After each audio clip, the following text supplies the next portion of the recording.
Thank you. ओम अज्ञान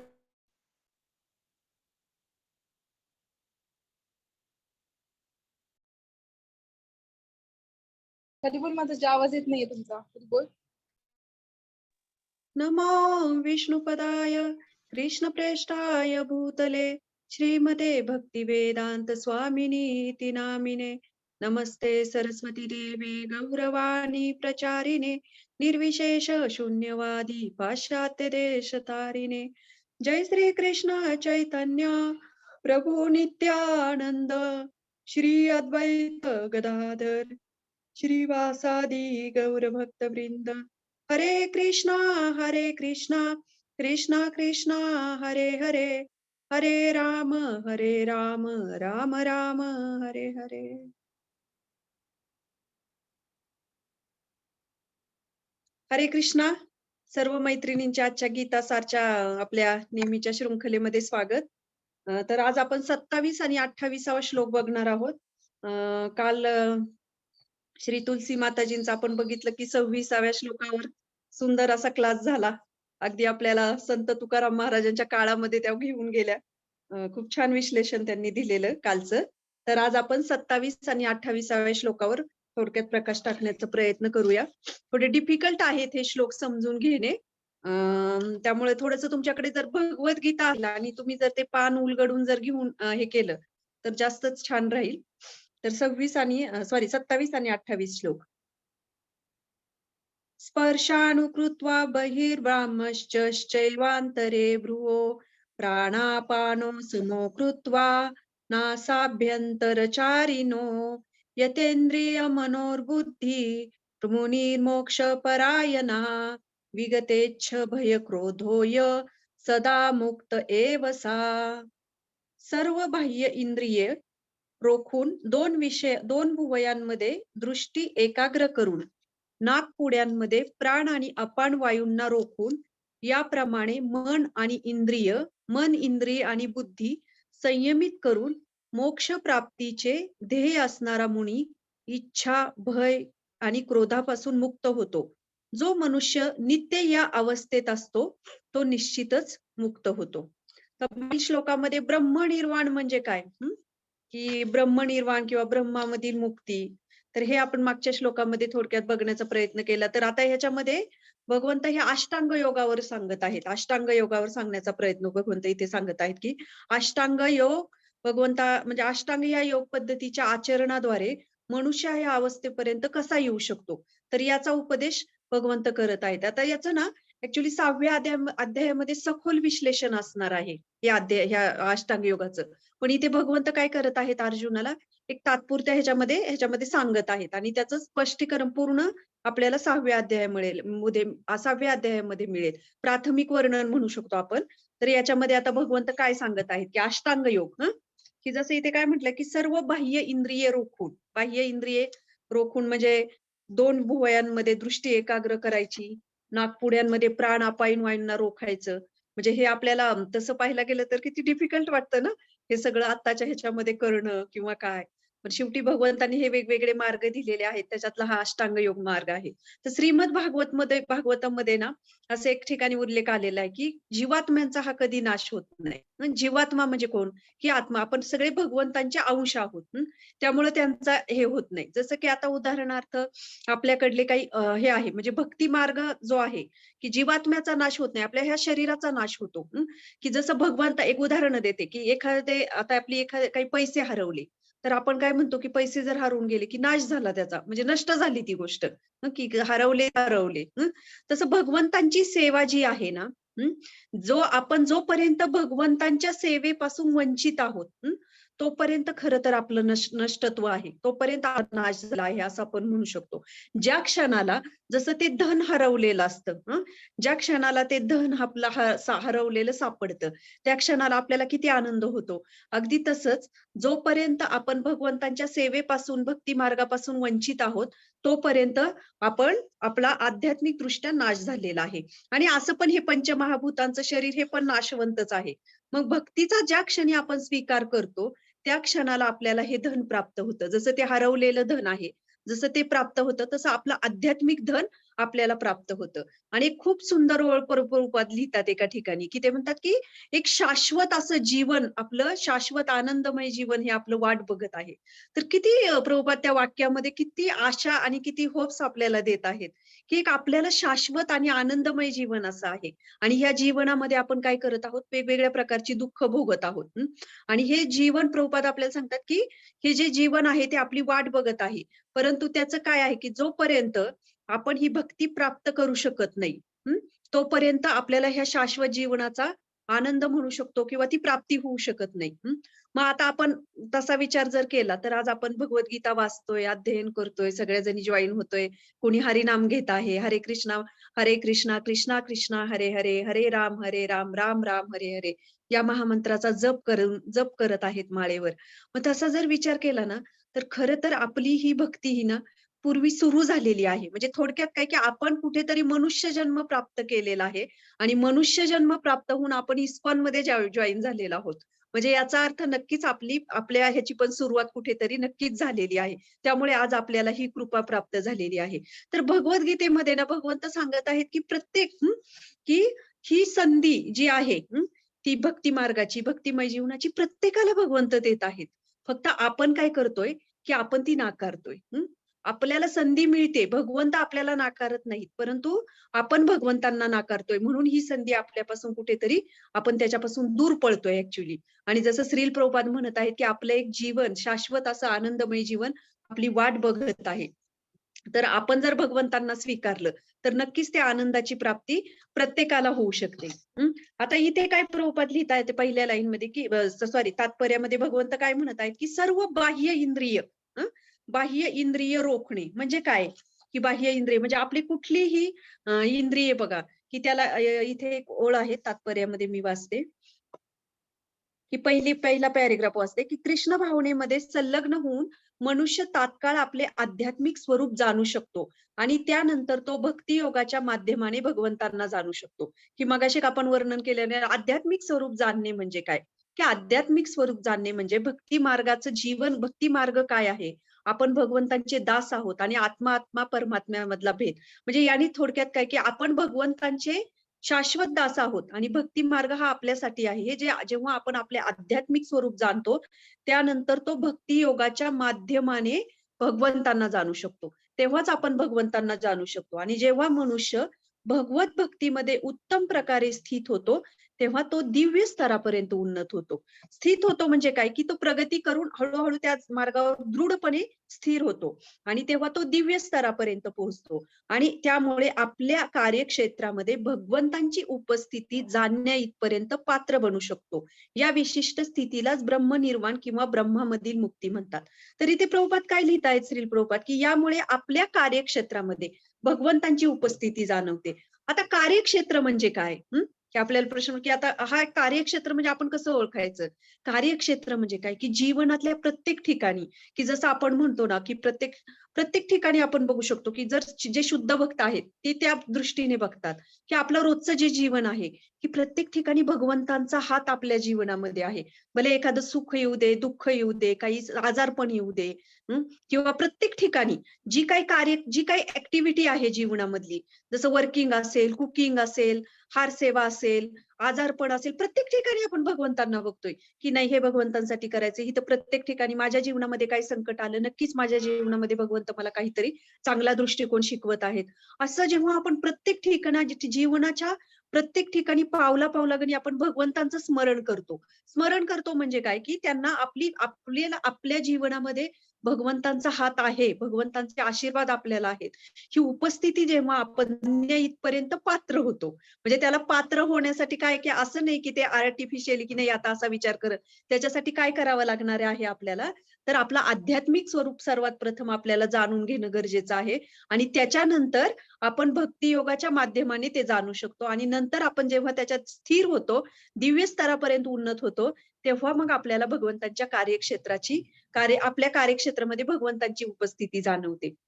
तर आता हे जे अवयव, आपले जे इंद्रिय आहेत, ऍक्च्युली हे अष्टांग योगाचं वर्णन इथं भगवंत करत आहेत, की कशा प्रकारे आपण अष्टांग योगाद्वारे हे करू शकतो, की ब्रह्मनिर्वाणाच्या उपरोक्त तत्वांचे विवेचन करून झाल्यावर भगवंत अर्जुनाला अष्टांग योग या योग पद्धतीच्या आचरणाद्वारे मनुष्य ह्या अवस्थेपर्यंत कसा येऊ शकतो याचा उपदेश करतात.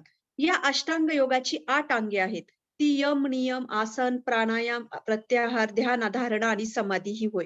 म्हणजे आपल्याला सगळ्यांना माहिती आहे की साधं योगा शिकायला गेलो तरी आपल्याला किती हा प्राणायाम करा, हे नियम पाळा, हे करा, ते करू नका. अशा 2 गोष्टी असतात कुठल्याही योगामध्ये. तर तिथे आपण बघतो की ह्या सगळ्या गोष्टी तिथे येतात. आणि या 6 अध्यायामध्ये योग विषयांचे भगवंत सांगत म्हणजे इथे सांगत आहेत प्रभुपाद, की 6व्या अध्यायामध्ये योग विषयाचे विस्तृत स्पष्टीकरण करण्यात आले आहे आणि 5व्या अध्यायाच्या शेवटी प्राथमिक वर्णन करण्यात आले आहे. तर प्रत्याहार या योग पद्धतीद्वारे शब्द, स्पर्श, रूप, रस, गंध या इंद्रिय विषयांचा त्याग केला पाहिजे. आता प्रत्याहार म्हणजे काय? की जसं की कुठलीही गोष्ट प्रत्याहार म्हणजे काय? की प्रत्येक आपल्या इंद्रियांना जे आहे ना, प्रत्येक इंद्रियाला एक भोजन आहे. प्रत्येक इंद्रियांना खाद्य आहे काहीतरी. त्यांना काहीतरी लागतंय भूक भागवण्यासाठी आणि ते जे इंद्रिय आहेत, तर ते इंद्रियांना जोपर्यंत ती गोष्ट मिळत नाही, तोपर्यंत ते इंद्रिय काय करतात? बाहेर शोधत असतात. की प्रत्येक ठिकाणी की जसं आपण बघितलं की इंद्रिय आपले कुठले-कुठले आहेत, हे आपल्याला सगळ्यांनाच माहिती आहे की तुम्ही वारंवार ऐकलेलं आहे की कान आहेत, आपले डोळे आहेत, जिव्हा आहे, नाक आहे, स्पर्श म्हणजे स्किन आहे आपली. याद्वारे आपली इंद्रियांची वेगवेगळी भूक आहे. आणि जर आपण जसं की भगवंतांच्या आपली आपली दृष्टी ही नेहमी चांगलं, छान, सौंदर्य असणाऱ्या गोष्टी पाहण्यासाठी छान वाटतं आपल्याला. मग तसं जर आपल्याला प्रत्येक ठिकाणी ही जर इंद्रियांची भूक भागली नाही, तर प्रत्येक इंद्रिय कसे असतात ना, सुसाट सुटलेले असतात. प्रत्येक जण त्याच्या त्याच्या आनंदाचा शोध घेत असतो. डोळे डोळ्यांसाठी शोधत असतात, आनंददायी काय असेल. कान कानांसाठी शोधत असतात. जिव्हा जिव्हा तृप्तीसाठी सगळीकडे फिरत असते, की कुठून काय मला मिळेल. म्हणजे हे जे आहे ना प्रत्याहार म्हणजे काय, की बाहेरून आपण ही जी इंद्रिय आहेत, बाहेर भरपूर फिरतायत आणि त्यांचं जेवण ते शोधत आहेत. त्यांची भूक भागवण्याचा प्रयत्न करत आहेत. आणि जेव्हा ही इंद्रिये आपण आतमध्ये घेऊ, आपल्या आतमध्ये घेऊ म्हणजे काय करायचं, की जेव्हा आतमध्ये ते वळतील, आतमध्ये मध्ये वळतील म्हणजे जेव्हा आपण कुठेतरी स्थिर होऊ, या यांना स्थिर करू, तेव्हा खऱ्या अर्थाने प्रत्याहार हा शब्द त्याला हे होतो. तो इंद्रियांना काय करायचं आहे, की जसं आपली बाहेरच्या गोष्टी आपण बघतोय भौतिक, तर आपण ठरवलं, की नाही मला ह्या गोष्टी आपल्याला मी माझे डोळे जे आहेत ते एकदा दिवसातून एकदा तरी मी भगवंतांचं दर्शन घेईल, हरिनाम घेईल, मी हे करल, मी ते करल, आध्यात्मिक गोष्टी म्हणजे हे आपल्या स्वतःमध्ये आपण ते घेत आहोत. आणि जेव्हा आपली इंद्रिय आपल्या आतमध्ये आपण अंतर्मुख करतो आणि ती भक्ती मार्गामध्ये कनेक्ट करतो, तेव्हा खऱ्या अर्थाने आपण म्हणू शकतो प्रत्याहार. मग आता प्रत्याहारामध्ये ह्याच्यामध्ये आपण बघतो, की कुठले मी मगाशी म्हटल्याप्रमाणे शब्द, कानांना ऐकायला आपल्याला शब्द छान वाटतात, स्पर्श, रूप, डोळ्यांना पाहणारे सौंदर्य, जिभेला टेस्ट चांगली वाटते, चांगलं काहीतरी खायला लागतं, गंध, या इंद्रिय विषयांचा त्याग केला पाहिजे. आता इथे प्रभुपाद सांगत काय की या इंद्रिय विषयांचा त्याग केला पाहिजे. पण प्रत्याहार म्हणजे काय की जी गोष्ट वर्ज्य आहे ती. पण इथे काय करायचं आहे आपल्याला की ह्यांची जी बाहेर जे गोष्टी फिरतायत, बाहेर जी इंद्रिय फिरतायत, तर त्यांना आपण आतमध्ये अंतर्मुख करायचे आणि ते भगवंतांच्या सेवेमध्ये कनेक्ट करायचे. तर जसं आता म्हणतो की आपण म्हणतो की जोपर्यंत आता एखादी इच्छा होती आपल्याला, फॉर एक्झाम्पल आपल्याला जर रसगुल्ला खाऊ वाटला, तर आपल्या डोळ्यासमोर काय होतं, की लगेच तो रसगुल्ला येतो. म्हणजे कुठलीही गोष्टीचं आपण मनामध्ये जोपर्यंत स्मरण करत नाही, जसं रूप असेल, रस असेल, की आता रूप आहे, की आता जर आपण म्हटलं, की मी माधुरी दीक्षित आपल्या सगळ्यांना माहिती आहे, की ॲक्टर किंवा ऐश्वर्या रॉय असं आपण म्हटलं, की आपल्या समोर लगेच ते सौंदर्य, मग तिची ती हेअरस्टाईल, मग तिची ती ॲक्टिंग असं सगळं आपल्या डोळ्यासमोर उभं राहतं, की नाही? मग तसंच आहे, की जोपर्यंत आपण मनामध्ये कुठल्या गोष्टींचं स्मरण करत नाही, तोपर्यंत ती गोष्ट आपल्या आतमध्ये येत नाही. म्हणजे जसं आपल्या आतमध्ये जोपर्यंत येत नाही, तोपर्यंत ती इच्छा मग आपल्या हृदयामध्ये निर्माण होत नाही. मग इथे जसं मी म्हटलं, की रसगुल्ला आहे फॉर एक्झाम्पल आणि तो मला खायचा आहे. तो आपल्या डोळ्यासमोर आहे, की मनामध्ये काय झालं, की त्याचं स्मरण झालं आणि स्मरण झालं, की लगेच काय होतं, की आपण ते ॲक्टिव्हली करायला लागतो. म्हणजे जोपर्यंत आतला आवाज आपला बाहेर येत नाही, आपला आतला जो आवाज आता समजा मी बोलते फॉर एक्झाम्पल, की आता रसगुल्ला बघितला आपण हे उदाहरण. तर ते कसं आहे आपल्यापासून वेगळं आहे ते. पण जेव्हा आपण ते खाऊ, ग्रहण करू तेव्हा आपल्याला आनंद मिळेल. परंतु ॲक्चुअली जेव्हा आणि आता आता मी तुमच्याशी बोलते, मी लेक्चर देते. आता ॲक्चुअली माझ्या आतून आवाज येत आहे. तो माझ्या आतून येत आहे. परंतु तो आवाजाला पोहोचत आहे, तुमच्यापर्यंत पोहोचत आहे. अगदी तसंच, की जोपर्यंत आपण हरिनामामध्ये भगवंतांच्या नामामध्ये रुची घेत नाही आणि आसक्त होत नाही, तोपर्यंत ते आपल्या म्हणजे कुठल्याही गोष्टीचं स्मरण करावं लागतं. फक्त काय आहे, की भौतिक गोष्ट जी आहे, जेव्हा आपल्याला तिचं स्मरण होतं, तेव्हा ती आपल्याला बाहेरून ती प्राप्त करावी लागते. की कुठलीही गोष्ट आता आपण खाण्याचं उदाहरण बघितलं किंवा घरात काही वस्तू आणायची म्हटलं, तर ती काय करावी लागते, की आपल्याला तो आनंद घेण्यासाठी त्या जीवनाचा किंवा त्या गोष्टींचा, तर ती गोष्ट बाहेरून आणावी लागते. जसं मनामध्ये इच्छा जागृत झाली रसगुल्ला खायची, त्याच्यासाठी काय करावं लागणार आहे? बाहेरून जाऊन आणावं लागणार आहे आणि ते करून जेव्हा आपल्या जिभेवर येईल, तेव्हा आपल्याला त्याचा आनंद म्हणजे त्याचा आनंद मिळणार आहे. असं काही होणार आहे, की तो रसगुल्ला आता मला आठवण झाली, मी डोळे बंद केले, माझ्या डोळ्यासमोर आला, मी घेतला, ग्रहण केला, छान वाटलं, तृप्त झालो. असं होत नाही. तर त्याला बाह्य दृष्टीने पण प्रयत्न करावे लागतात आणि जेव्हा ती गोष्टीची प्राप्ती होते, तेव्हा आपल्याला त्याचा आनंद प्राप्त होतो. मग तसं आता आपण बघू शकतो, की भगवंतांचं जे हरिनाम आहे, की हरिनाम हे कसं आहे, की जेव्हा ते हरिनामावर आपण जेव्हा आसक्त होतो, नामरुची प्राप्त होते, तेव्हा काय आहे, की ते आपल्यापासून वेगळं आहे का? की जर आता मी हरे कृष्ण महामंत्राचा जप करते, तुम्ही ऐकताय, हरे कृष्णा, कृष्णा कृष्णा, हरे हरे, हरे राम, राम राम, हरे हरे. ऍक्च्युअली मी तो महामंत्र म्हणते. हं? मग तो महामंत्र मी म्हणते तो माझ्यापासून म्हणजे तो बाहेरून जाऊन मला कुठून आणायची त्याची प्राप्ती करायची नाहीये. परंतु तो जेव्हा मी स्वतः तो तो महामंत्र माझ्या जिभेने उच्चारण करते, तेव्हा त्याचा आनंद आपल्याला आपोआप येणार आहे. म्हणजे ही गोष्ट कशी आहे, की भौतिक दृष्टीने जसा भिन्न असतो, तसा आध्यात्मिक दृष्टीने ह्या गोष्टी अभिन्न असतात. जेव्हा आपण आपल्या जिभेवर येतं, तेव्हा आपोआप आपल्याला आपल्या हृदयामध्ये तो आनंद निर्माण होतो. आणि जसं साक्षात भगवंत जर आपण प्रामाणिकपणे खरोखर या महामंत्राचा जप केला, तर आपल्या कानांद्वारे आपल्या हृदयामध्ये भगवंत प्रवेश करतात. श्रवणाद्वारे भगवंत हृदयामध्ये प्रवेश करतात आणि त्यांनी आपल्याला त्या दिव्य आनंदाची प्राप्ती होते. मग याच्यासाठी बाहेरून कुठले प्रयत्न करायचे आहेत का? नाही. तर हा फरक हा भौतिक जीवनातला आणि यातला आहे. म्हणून इथे श्रील प्रभुपाद सांगत आहेत, की या योग पद्धतीद्वारे प्रत्याहार म्हणजे हे आपण वर्ज्य केलं पाहिजे. कारण याला बाहेरून आपल्याला तो आनंद प्राप्ती आहे आणि ती अगदी काही काळांसाठी आहे. पण इथे मात्र जेव्हा महामंत्र म्हणू, भगवद्गीतेचं वाचन करू, जे काही आहे आध्यात्मिक ते आपण आपल्यातच रममान होतो. आपण म्हणतो ना, की एखादे शुद्ध भक्त असतात किंवा योगी ते स्वतःमध्येच रममान झालेले असतात. त्यांना बाह्य दृष्टीने तो आनंद, ते सुखप्राप्ती ह्याच्यात बाहेरच्या जगात शोधण्याची गरज नसते. आत्माराम हा शब्द आहे बरोबर. आत्माराम, की स्वतःच्या आत्म्यामध्ये ते रममान झालेले आहेत आध्यात्मिक ह्याच्यामध्ये. तर हा फरक आहे, की जसं आपण डोळे बंद करतो, हरे कृष्ण महामंत्राचा जप करतो, तसं भगवंत आपल्या कानामधून आपल्या हृदयामध्ये प्रवेश करतात. म्हणून याला म्हणतात, की आपलं आध्यात्मिक स्वरूप जाणणे, की भगवंतांचा अनुभव करणे. आध्यात्मिक स्वरूप जाणणे म्हणजे काय, की भगवंतांचा अनुभव करणे. तर हा भगवंतांचा अनुभव कसा होऊ शकतो, की जसं आता कोणाचे गुरु महाराज असतील, आणि आपण जर गुरु महाराजांच्या त्यांच्या गुरु महाराजांच्या चप्पल बघितल्या किंवा कुठली वस्तू बघितली एखादी, की त्या क्षणी त्यांना गुरु महाराजांचं स्मरण होणार, की हे माझे गुरु महाराज हे. मग त्या क्षणी जसं ती व्यक्तीचं आपल्याला स्मरण होतं, अगदी तसंच भगवंत सुद्धा कर्मक्षेत्र म्हणजे काय, की भगवंत सुद्धा प्रत्येक ठिकाणी अस्तित्वात आहे. जर साधी एखाद्या व्यक्तीची वस्तू आपण बघितली, बहुतेक जण आपल्या मुलांचे लहानपणीचे कपडे असतील, आपल्याला ते किती आठवणी असतात, की हे लहानपणीचं ते लगेच आपल्या डोळ्यासमोर तो असा पिक्चरचा रील कसा असं पुढे-पुढे जातो, तसं आपल्या ते सगळं डोळ्यासमोर उभे राहतं, की कसं काय, कसे दिवस मग तसं अगदी भगवंतांचं सुद्धा आपल्या जीवनामध्ये आपल्याला प्रत्येक ठिकाणी स्मरण झालं पाहिजे. प्रत्येक ठिकाणी प्रत्येक गोष्ट बघतो. जेव्हा आपण ती भगवंतांना स्मरण करतो, तेव्हा खऱ्या अर्थाने आपण आपलं आध्यात्मिक स्वरूप जाणणे होय. नाहीतर तोपर्यंत आपल्याला आपलं आध्यात्मिक स्वरूप हे जोपर्यंत जाणवत नाही, तोपर्यंत आपण भगवंतांना बघू शकत नाही आणि भगवंतांना जोपर्यंत बघू शकत नाही, तोपर्यंत आपल्याला त्या हरिनामाप्रती ही आसक्ती वाटणार नाही. ती एक फक्त कृती होऊन जाईल. म्हणून भगवंतांना कार्यक्षेत्रामध्ये जाणणे म्हणजे ज्या व्यक्तीचं नाव घेतो, ज्या व्यक्तीचे काही गुण आपण वर्णन करतो, की आपल्याला पटकन ती व्यक्तिमत्व आपल्या नजरेसमोर उभं राहतं. अगदी तसंच आपण बघू शकतो, की भगवंतांचं सुद्धा अस्तित्व आपल्या जीवनामध्ये त्याप्रमाणे पाहिजे. तेव्हा आपण भगवंतांना प्रत्येक ठिकाणी स्मरण करू शकतो. आणि भगवंतांची दुसरी गोष्ट आहे, की भौतिक दृश्य म्हणजे आपण आपल्या भौतिक जीवनामध्ये हा एक खूप मोठा फरक असतो, की भौतिक दृष्टीने कसं असतं ना, की कुठली गोष्ट आपल्याला प्राप्त झाली किंवा भौतिक शब्द जरी असला, तर ते काय करतं, की ते लगेच आपल्यामध्ये त्या गोष्टी ऍक्ट करतं.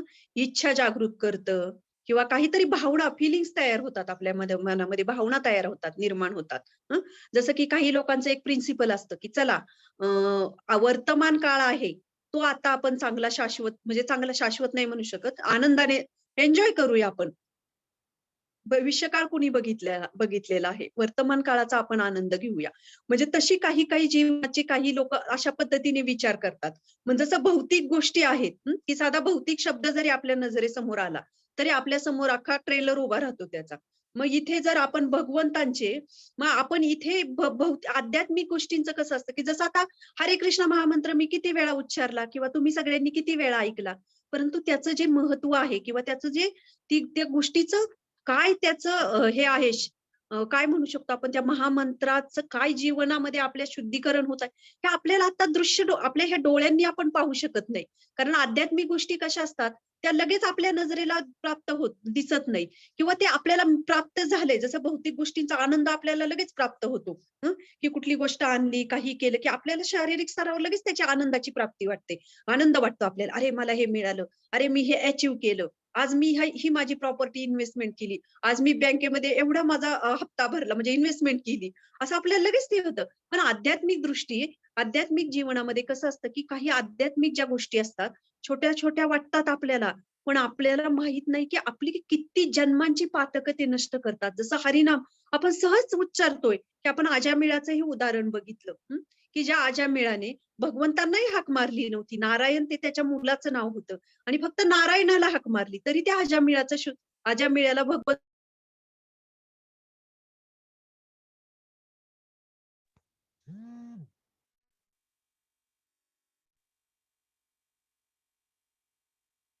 सॉरी त्यामुळे थोडा आवाज गेला असेल. तर त्या अजामिळाला भगवंतांची त्या अजामिळाला भगवंतांची प्राप्ती झाली. मग विचार करू शकतो, की आपल्याला हे कळत नाही. जसं अजामिळाने आयुष्यभर पापकर्म केले. सगळ्या गोष्टींचं म्हणजे त्याच्या पत्नीचं, मुलांचा उदरनिर्वाह करण्यासाठी सगळे कृत्य केले त्यांनी. मग तसं आपण बघू शकतो, की त्यांनी ते नारायण, नारायण म्हणत होता. ते पण त्या मुलाच्या नावाला तो प्रेमाने हाक मारत होता. जसं आपण आपल्या मुलांना किती प्रेमाने आवाज देतो किंवा किती मायेने करतो, तसं तो प्रेमाने हाक मारत होता. तरी पण त्याला भगवत धामामध्ये त्याची प्राप्ती झाली त्याला भगवत धामामध्ये. मग इथे आपण बघू शकतो, की हे ज्या गोष्टी असतात आध्यात्मिक, आपल्याला कळत नाहीत ऍक्च्युअली, की त्याचं बेनिफिट काय आहे, आपल्या जीवनामध्ये त्याची काय प्राप्ती होत आहे. आपण सहजपणे बोलून जातो. कुणी सहज मैत्रिणी म्हणतात, की गीता कोर्सला या किंवा एक माळ जप करा, गीता सारचे लेक्चर अटेंड करा. तर त्या व्यक्तीला माहित नाहीये, की हे काय प्राप्ती होते. तर ह्या आध्यात्मिक गोष्टी अशा असतात, की लगेच आपल्याला ते आपल्या डोळ्यांना त्याचा जो अनुभव आहे तो अनुभव म्हणण्यापेक्षा ते डोळ्यांना दृश्य रूपात दिसत नाही. म्हणून हे कोण बघू शकतं, की जे शुद्ध भक्त असतात, ते तुरंत तत्पर लगेच त्याची अनुभूती करू शकतात. म्हणून आपण म्हणतो ना, की शुद्ध भक्त जे आहेत, ते प्रत्येक ठिकाणी भगवंतांना बघतात. कारण काय आहे, की ते प्रत्येक ठिकाणी भगवंतांना बघतात म्हणजे त्यांच्या हृदयामध्ये तेवढं भगवंतांप्रतीचं प्रेम आहे आणि ती आध्यात्मिक गोष्ट प्रत्येक दृश्य रूपामध्ये पाहू शकतात. की जसं आता संत तुकाराम महाराज की तुकाराम महाराजांचं आपण बघितलं, की तुकाराम महाराजांची जी गाथा दिलेली आहे, त्याच्यामध्ये काय वर्णन केलेलं आहे. प्रत्येक ठिकाणी ते पांडुरंगाला, विठ्ठलाला बघत आहेत. प्रत्येक ठिकाणी ते विठ्ठलाचं वर्णन करत आहेत. कारण शुद्ध भक्त त्याचा तुरंत अनुभव घेऊ शकतात. परंतु आपण त्याचा तुरंत लगेच अनुभव घेऊ शकत नाही. म्हणून शुद्ध भक्तांच्या मुखातून जेव्हा आपल्याला अशी काही गीतावाणी असेल, भागवतम असेल, हरिनाम असेल, ते ऐकायला मिळणं म्हणजे हीच आपली पूर्वजन्मांची कितीतरी पातकं नष्ट झाल्याचं एक सौभाग्य म्हणू शकतो आपण त्याला. म्हणून हा फरक आपल्यामध्ये आणि शुद्ध भक्तांमध्ये आहे. तर हे समजून घेणं खूप गरजेचं आहे, की वर्तमान जीवनामध्ये याचा भोग करायचा आणि भविष्य अधांतरी सोडून द्यायचं तर असं होऊ शकत नाही. आध्यात्मिक जीवन सुद्धा आता वर्तमान काळामध्ये सुद्धा आपण त्याचा आनंद घेऊ शकतो. फक्त आपल्याला ती पाहण्याची दृष्टी नाही. जसं आता स्वप्न अवस्था आहे. उदाहरणार्थ, की आता एखादं स्वप्न पडलं आपल्याला. तर आपण जेव्हा स्वप्नातून जागवतो म्हणजे आता ते स्वप्न जे होतं ते ऍक्च्युअली वर्तमान काळच आहे ना आपला. असं काही आहे का, की हे शरीर त्यागलंय आणि पुढच्या शरीरामध्ये आपण गेलो आणि काहीतरी असा प्रकार झालाय? आपण याच जीवनामध्ये आहोत, वर्तमान काळामध्ये उभा आपण स्वतः आहोत अस्तित्वात आणि त्या वर्तमान काळामध्ये थोडंसं निद्रिस्त अवस्थेमध्ये गेल्यावर आपल्याला ते स्वप्न पडतं. मग असं काही होतं का, की ते स्वप्न आपण जेव्हा जागृत अवस्थेत येतो, तेव्हा आपण त्याची तुलना त्या स्वप्नाची करतो का हो त्या जागृत अवस्थेमध्ये पण? नाही, नाही, हे स्वप्न माझ्यापासून अभिन्न आहे आता. हे स्वप्नच माझ्यासाठी शाश्वत आहे आणि स्वप्न घडलं हेच माझं आता वर्तमान काळ आहे. हेच माझं जीवन आहे. आपण पटकन लगेच झिडकारून टाकतो ते, की नाही हे स्वप्न होतं. म्हणजे वर्तमान काळामध्ये सुद्धा आपल्याला काही स्वप्न पडलं, तरी आपण त्याला लगेच दूर करतो. मग विचार करा तुम्ही, की आध्यात्मिक जीवनामध्ये हं, की आध्यात्मिक जीवन तर आपण असं किती म्हणजे त्याला आपण किती व्हॅल्यू देतो, की ते वर्तमान काळ आहे ॲक्चुअली आपला. आपण कसा जगतो जसं मी नेहमी उदाहरण देत असते, की वर्षभर मुलं जो अभ्यास करतात, तोच बोर्डाच्या पेपरला किंवा एक्झामला तेच त्यांच्यामध्ये येतं. तसं तुम्ही जेपर्यंत आपण जी गोष्ट वर्तमान काळामध्ये जगलेलो आहोत, तोच आपला भूतकाळ भविष्यकाळ असणार आहे. मग आध्यात्मिक दृष्ट्या सुद्धा आता जर आपण आपलं जे शरीर आहे, जर आपल्या वर्तमान काळामध्ये आपण भगवंतांना आपल्या जीवनामध्ये स्थान दिलं, तर नक्कीच आपला भविष्यकाळही चांगला असेल. की आपण नेहमी म्हणतो ना, की एक गुलाबाचं फुल जर असेल, तर ते सुंदर टवटवीत फुल सगळ्यांना आकर्षित करतं. अगदी कुठल्याही एखाद्या ज्यांना फुलं आवडतात पटकन केसांना भेटायचा मोह होतो. एखादा जर असेल मोगऱ्याचा फुलांचा किंवा मोगऱ्याचा असेल, तर आकर्षित आणि तेच जर गुलाब गेला असेल, तर आपण तो टाकून काढून. मग अगदी तसंच आपलं शरीर सुद्धा आता हे टवटवीत फुलासारखं आहे आणि कधीही कुठलीही गोष्ट आपण भगवंतांना कशी अर्पण करतो? फ्रेश अर्पण करतो. मग तसं हे टवटवीत फुल जर आपण भगवंतांना अर्पण केलं आणि ह्या टवटवीत फुलाद्वारे जे भगवंतांनी आपल्याला एक माध्यम दिलेलं आहे, त्या माध्यमाद्वारे जर आपण भगवंतांची सेवा करण्याचा प्रयत्न केला, तर आपल्याला माहित नाही, आपल्याला आता ह्याची प्राप्ती दिसत नाही, पण कारण म्हणजे आनंद आपल्याला वाटणार नाही. पण आपल्याला माहित नाही, की पुढे जाऊन आपली कितीतरी गोष्टींचं कितीतरी पातकं नष्ट होतायत. भक्ती मार्ग भगवंतांचं शाश्वत प्रेम आपल्याला मिळू शकतं. तर ही गोष्ट आपण समजून जेव्हा प्रामाणिकपणे प्रयत्न करू, तेव्हा नक्कीच भगवंत आपल्याला त्यामध्ये कृपा देतील.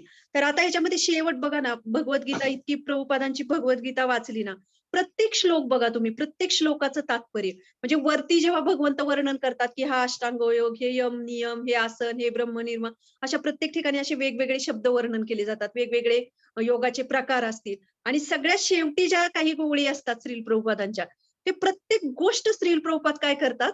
कृष्ण भावनेला कनेक्ट करतात. आता हे जेव्हा वाचू, तेव्हा आपल्याला किती जमणार आहे हो? साधी एक मांडी जसं श्री तुलसी माताजी म्हणते, की मांडी घालून बसलो तर आपण 2 मिनिटं सुद्धा बसू शकत नाहीये. हं, त्या पद्मासनामध्ये. अशी तर परिस्थिती आहे. आणि मग हे जेव्हा आपण वाचतो आणि जेव्हा वाचल्यानंतर आपल्या डोक्यावरून जाईल ते सगळं. हेच जर ॲज इट इज आहे असं असतं, तर आज ही श्रील प्रभुपादांची ही कृपा आहे आज आपल्याला, की ती प्रत्येक गोष्ट कृष्ण भावनेशी आत्ताच्या काळामध्ये आपण सहज ते जीवन जगू शकतो. कशा पद्धतीने कनेक्ट करून देतात.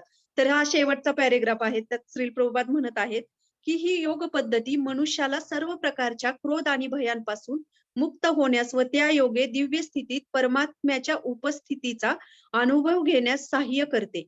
दुसऱ्या शब्दात सांगायचे तर कृष्ण भावनामृत ही योग पद्धतीच्या आचरणाची सहज सुलभ पद्धत आहे. याचे पुढील अध्यायामध्ये विस्तृत वर्णन येईल. कृष्ण भावना भावित मनुष्य हा नित्य भक्तिपूर्ण सेवेमध्ये युक्त असल्या कारणाने त्याची इंद्रिये इतर गोष्टींमध्ये रत होण्याचा धोका नसतो. इंद्रिय संयमित करण्याचा हा मार्ग अष्टांग योगापेक्षा अधिक उत्तम आहे. म्हणजे प्रभुपाद प्रत्येक गोष्ट भक्ती मार्गाशी कनेक्ट करत आहेत, की जशी आपली इंद्रिय निम्म म्हटलं की पद्मासनात बसू शकत नाही. तरी ते वर्णन केलेलं आहे, की आपण जेव्हा 2 भुवयांमध्ये इथे सांगितलं, की 2 भुवयांमध्ये दृष्टी एकत्रित करून अर्धोन्मीलित नेत्रांनी नासिकावर ध्यान केलं पाहिजे. आता हे नासिकाग्रावर का ध्यान केलं पाहिजे? आणि इथं काय सांगितलं आहे, की अर्धोन्मीलित म्हणजे काय, की तुमचे डोळे पूर्ण बंद पण पाहिजे नाहीत. म्हणजे बंद नाही झाले पाहिजेत आणि पूर्ण उघडे पण नाही पाहिजे. म्हणजे जेव्हा आपण पूर्ण डोळे बंद करतो, साधं उदाहरण आहे, जेव्हा आपण जपाला बसतो हरिनाम घ्यायला, नुसतं आपल्या इंद्रिय एका ज्या ठिकाणी शांत होतात, बाह्य बाह्य ॲक्टिव्हिटी थांबतात इंद्रियांच्या. म्हणजे आपण आपलं मन, बुद्धी हे ॲक्टिव्ह व्हायला लागतं आणि जशी इंद्रिय शांत होतात, तसे इंद्रिय शांत झाले की काय होतं, की आपल्यावर निद्रेचा प्रभाव व्हायला होतो, की जसं हरिनाम घ्यायला लागलोय. आपण हरिनाम घेतोय ना, मनातली म्हणजे आपल्याला हरे कृष्ण, हरे कृष्ण.